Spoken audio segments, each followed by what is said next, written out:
You own a vending machine. Not in a school, not in an office. Inside a car showroom, where one snack sells for the price of a car tire. Every day, rich people walk past me. Millionaires, billionaires, and their kids, who spend more on chips than my rent. This is the most chaotic, funniest, and shockingly profitable job I never asked for. Let's start from day one. 3 months ago, I was broke. My old vending machine sat outside a laundry shop. Nobody bought anything, just dust and spiders. One day, a man in a suit walked in. Fancy watch, fancy shoes, fancy attitude. He said, "I own a car showroom. My staff keep asking for snacks. Bring your machine there." I said yes before he even finished the sentence. I placed my machine right next to a car worth more than my whole neighborhood.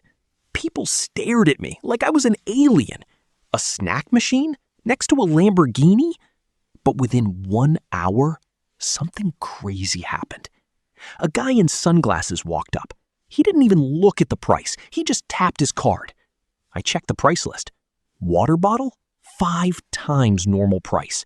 He didn't care. He just wanted his water fast because his driver was waiting. That's when I understood.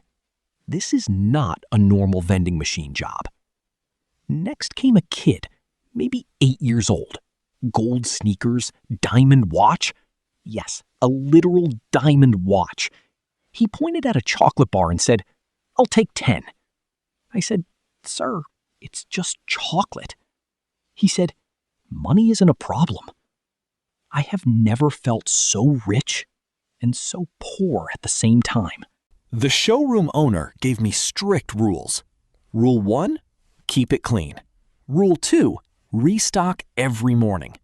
Rule 3, never run out of energy drinks.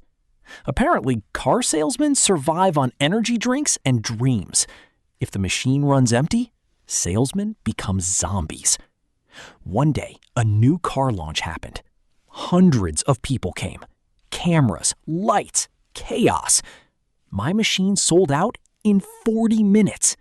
40 minutes!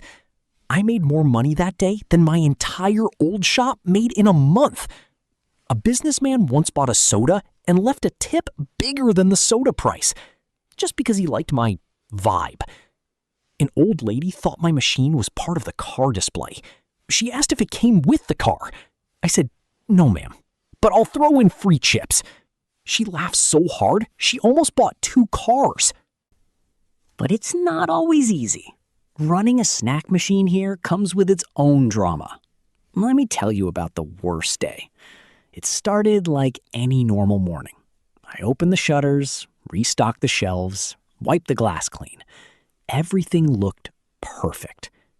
Then, right at lunchtime, my machine jammed. Right when a billionaire wanted a coffee. Not just any billionaire, the owner of the whole showroom chain. He walked in like a king, straight to my machine. He tapped his card once. Nothing happened. He tapped it again. Still nothing. He kept tapping his foot, getting impatient. His assistant checked the time. Then more people gathered around.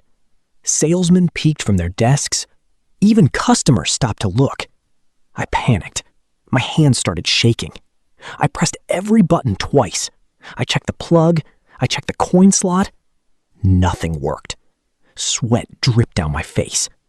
The billionaire crossed his arms tighter. I whispered, "Please, just work." I shook the machine gently. Still, nothing happened.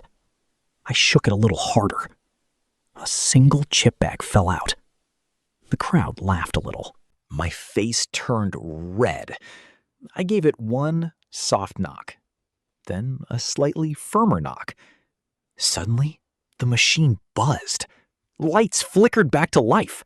Coffee finally dropped. The whole crowd cheered. Someone even took a photo. He smiled and said, "Best coffee I ever waited for." He even left a huge tip. I almost fainted from relief. My legs turned to jelly. I sat down for 10 minutes straight. But deep down, I felt proud. That day taught me something big. If you ever get a weird business opportunity, don't ignore it.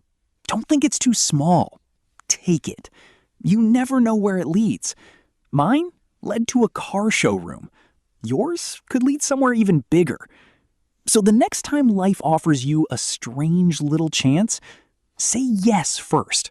Figure it out later. This has been a day in my life. Thanks for sticking around till the end. See you in the next one.